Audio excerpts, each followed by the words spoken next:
Hi, this is Alessio Rastani, leading trader. Hope you're well. What is really fascinating and interesting right now as we speak are the major stock markets and what's happening. In fact, let me just show you this. About a few weeks back, I said that the major stock markets, the FTSE and the S&P, could very well come back and do a retest of their previous lows, the panic lows that we formed about a few weeks back on beginning of February. In fact, what I said was we may actually have a repeat of what happened in 2011 and 2015.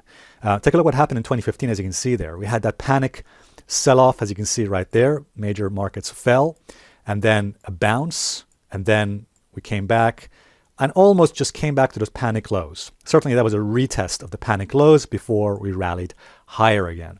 And certainly what's been happening so far, and again, we expect that this would happen. Take a look. This is the UK stock market, the FTSE, and you can see that this was the panic low that we formed back in the beginning of February, right there. Had the bounce, and now it's starting to curl, and it's now rolling over, and we're very close now to that panic low that we formed there. And it's very interesting to actually keep an eye and see what happens if we come down to that level. And by the way, it isn't just the FTSE that's doing that. Take a look across the board on the DAX, the German market. You can see, the German market actually has almost today just breached that low, as you can see right there. Quite interesting there. And the S&P, actually the S&P and the Dow holding a bit stronger relatively to the other markets. You can see that the S&P also rolling over and almost nearly halfway through that retracement.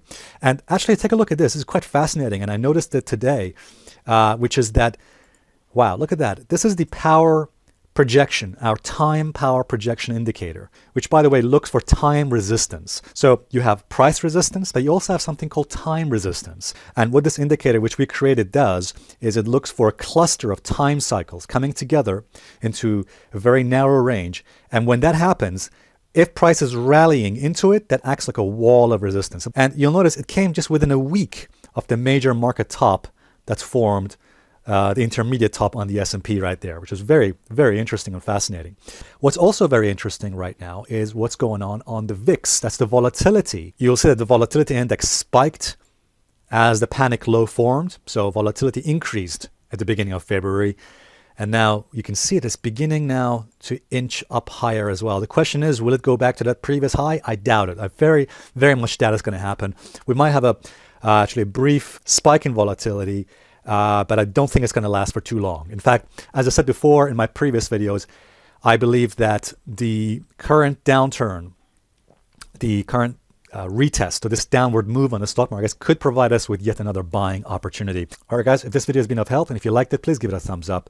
And also please remember to subscribe to our channel for future updates. Thanks a lot.